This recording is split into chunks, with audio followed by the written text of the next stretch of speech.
कभी आपने सोचा है कि जिस सूरज की रोशनी में हम हर सुबह उठते हैं वो कितना बड़ा है, कितना गहरा है इसका राज? क्या आप जानते हैं हमारी जमीन के मुकाबले में ये कितनी बड़ी चीज है? आज हम उसी आग के गोले का सफर करेंगे, उस सितारे की दास्तान सुनेंगे जो हमारी जिंदगी का मरकज है। ये आग का गोला जिसे हम सूरज कहते हैं, सिर्फ रोशनी और गर्मी का जरिया नहीं, बल्कि इसकी अपनी एक दिलचस्प कहानी है। हेलो दोस्तों, मेरा नाम है वहाज सैफ और आप देख रहे हैं इन्फो बाय वहाज। आज हम बात करने वाले हैं सूरज की, हमारे सोलर सिस्टम के दिल की। सूरज कितना बड़ा है? जब हम सूरज की बात करते हैं तो सबसे पहला सवाल यही आता है, सूरज कितना बड़ा है? इसका जवाब आपको हैरान कर देगा। अगर हम जमीन को एक बास्केटबॉल माने तो सूरज एक घर जितना बड़ा होगा, और अगर इसको थोड़ा और समझें तो सूरज इतना बड़ा है कि इसके अंदर 1.3 मिलियन यानी 13 लाख जमीन समा जा सकती हैं। जी हाँ, इतनी जमीनें इसके अंदर फिट हो सकती हैं।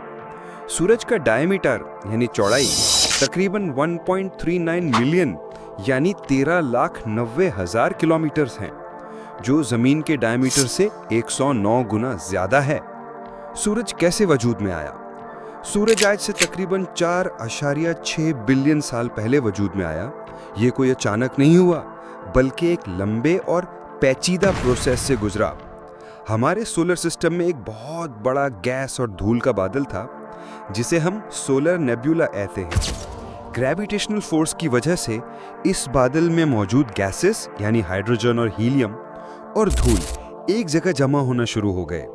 जैसे जैसे ये मैटर जमा होता गया, इसका दबाव यानी प्रेशर और दर्जा हरारत यानी टेम्परेचर बढ़ता गया।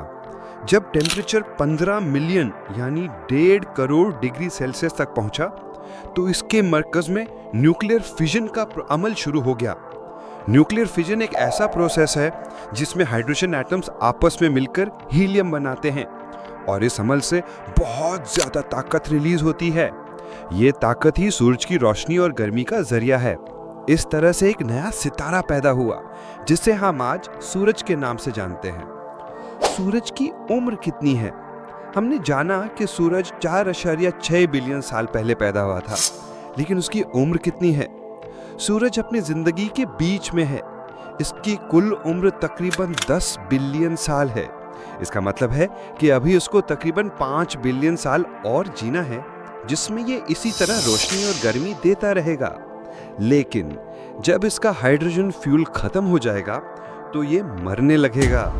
इसकी पहली निशानी ये होगी कि ये फूलना शुरू कर देगा और रेड जाइंट बन जाएगा।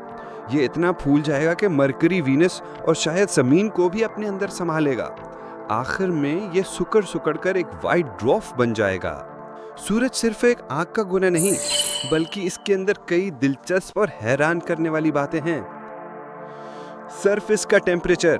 सूरज की सतह का टेम्परेचर तकरीबन 5,500 डिग्री सेल्सियस होता है, लेकिन इसके कोर का टेम्परेचर तकरीबन 1.5 करोड़ डिग्री सेल्सियस होता है।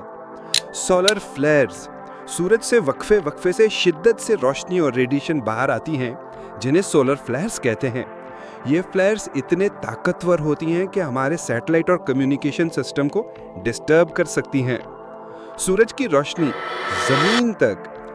रोशनी को जमीन तक पहुंचने में तकरीबन 8 मिनट और 20 सेकंड लगते हैं। इसका मतलब है कि जो रोशनी हम इस वक्त देख रहे हैं, वह दरअसल 8 मिनट पहले सूरज से चली थी। ग्रेविटी। सूरज की ग्रेविटी इतनी ताकतवर है कि इसने हमारे पूरे सोलर सिस्टम को यानी जमीन और दीगर सायारों को अपने गिर्द घूमने पर मजबूर किया हुआ है। तो दोस्तों, ये था हमारे सूरज का मुख्तसर सफर। एक ऐसा सितारा जो न सिर्फ हमारी जमीन को रोशन करता है, बल्कि हमारी जिंदगी का असल जरिया है। अगली बार जब आप सूरज की रोशनी महसूस करें तो याद रखें कि आप एक अजीम तरीन कुदरती ताकत के साये में हैं। उम्मीद करता हूँ कि आपको ये वीडियो पसंद आई होगी। अगली वीडियो में हम किसी और दिलचस्प टॉपिक पर बात करेंगे। तब तक के लिए अपना ख्याल रखें और देखते रहें इन्फो बाय वहाज।